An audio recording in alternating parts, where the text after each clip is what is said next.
La foi qui me fait vivre.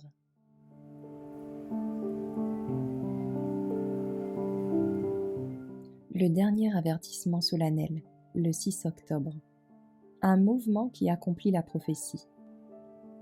Le troisième ange les suivit en disant d'une voix forte : si quelqu'un adore la bête et son image, et reçoit sa marque sur son front ou sur sa main, il boira du vin de la colère de Dieu versé sans mélange dans la coupe de sa fureur. Apocalypse 14, versets 9 et 10. Comme le ministère de Jésus se terminait dans un lieu saint, il passait dans le lieu très saint et se tenait devant l'arche contenant la loi de Dieu. Il envoya un message puissant avec un troisième message au monde.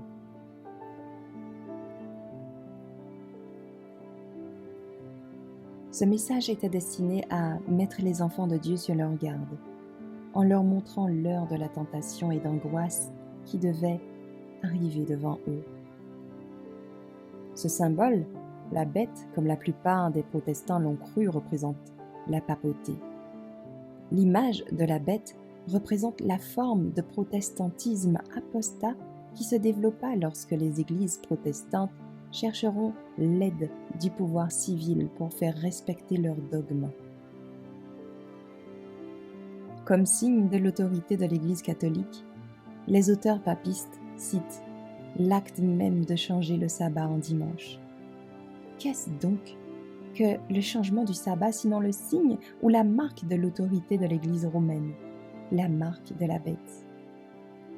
L'observation du dimanche n'est pas encore la marque de la bête et ne le sera pas tant que le décret n'aura pas été publié pour amener les hommes à adorer ce sabbat idolâtre.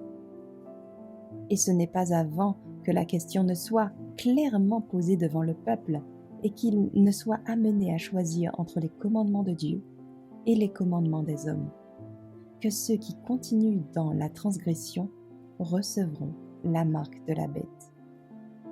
Lorsque Dieu envoie aux hommes des avertissements si importants qu'ils sont représentés comme proclamés par de saints anges volant au milieu du ciel,